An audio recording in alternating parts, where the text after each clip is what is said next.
La folie créatrice, c'est-à-dire qu'effectivement, là, je suis prête à tout et capable de tout. Donc, effectivement, il n'y a pas de limite. Mais, on va en profiter. Il faut un rôle, il faut un personnage. Mais paranoïaque, oui. Et multipersonnalité, oui. Anne, on vous a donné carte blanche pour la journée passée avec vous. Vous avez souhaité aller au SAMU. C'était la première fois. Vous n'avez jamais eu recours au SAMU. Mais vous vouliez voir, par curiosité et par empathie aussi, ce qu'était le SAMU. Alors nous nous sommes rendus au SAMU. Et ça, d'ailleurs, je le salue vivement grâce à Frédéric Breda. Elle est directrice de l'organisation. C'est elle qui nous a accueillis dans ce service du professeur Carly. On y va en compagnie de Marianne Robineau, de François Hébrard. Et tout d'abord, ça commence par... une pause café. Bonjour. Je découvre au fur et à mesure que je voyage, que je suis très très urbaine. J'adore la solitude au milieu du monde. Vous êtes ni café ni thé, mais plutôt eau. Oui. Et uniquement eau en fait. Pourquoi? Parce que je bois pas d'alcool, que je bois pas de jus de fruits. Que j'adore l'eau et même chaude normalement.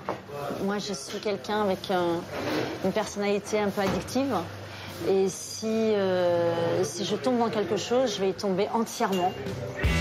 Vous avez décidé de nous emmener dans un lieu très particulier aujourd'hui.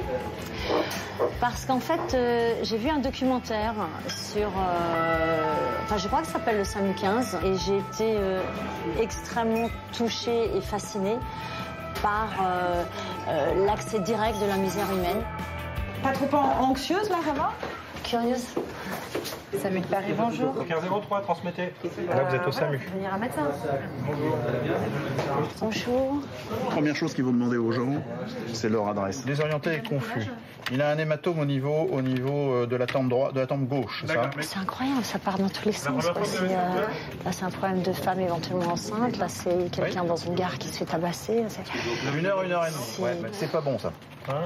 Elle n'a pas de marque du tout. On va prendre 2-3 petites infos quand même pour voir. Je pense qu'il y a beaucoup plus de peur que de mal. Une maman qui a, au moment de démonter la nacelle de la poussette, la nacelle a lâché. Donc, si vous voulez, la nacelle s'est retournée et a coincé le bébé. Qu'est-ce qui vous interpelle là dans cet appel, Anne? C'est la réaction de monsieur, parce que c'est un homme, que là, c'est le problème d'une mère avec son bébé, que je sais même pas si monsieur sait ce que c'est que la nacelle d'une poussette. En fait, voilà, ça demande une vraie perspicacité et une vraie subtilité. J'envoie 02 en primaire, la demande des pompiers. 52 ans, coma, épileptique, c'est parti. On a un départ, donc si vous voulez suivre l'UMH, il n'y a aucun problème.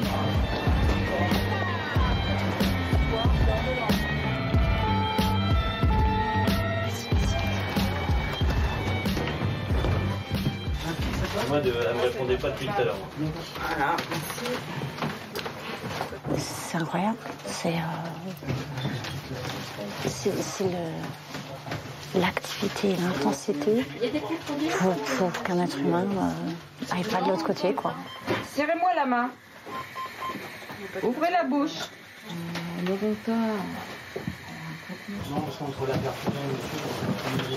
Tout est décalé, c'est-à-dire que nous, on est là pour une émission de télé. Moi, je suis une actrice de cinéma. Il y a une équipe de SAMU et puis il y a une personne qui est entre la vie et la mort. Donc d'un seul coup, il y a un bilan et une opération. On se dit, mais qui on est? Qu'est-ce qu'on fait? C'est quoi la vie? C'est quoi le but? C'est quoi le sens?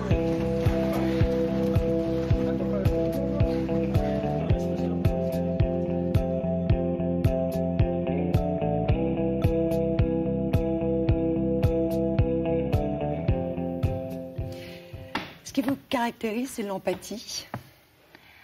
C'est, oui, la compassion et le désir de vouloir expliquer, comprendre, justifier les actes humains, la misère humaine, les délits.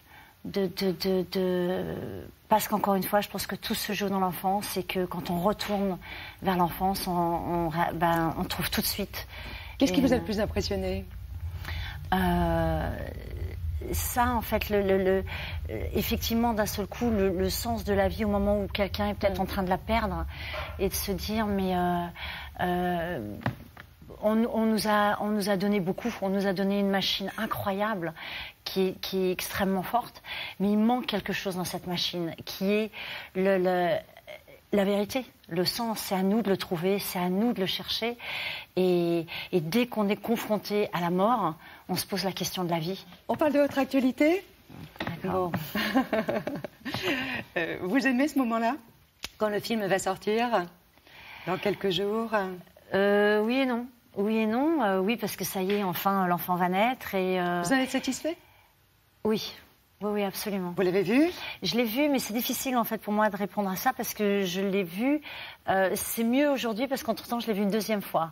On se serait vu il y a une semaine, j'aurais pas pu vous répondre parce que quand je vois les films dans lesquels je suis, j'ai aucun regard en fait. Je prends vraiment les opinions des critiques, des médias, de mes amis, de mes proches, des gens du métier et je fais un mixage. Vous n'avez pas de tout votre ça. propre jugement? Non. Non, on peut très bien me dire c'est nul et on peut me dire c'est formidable. Mais pareil, quand je tourne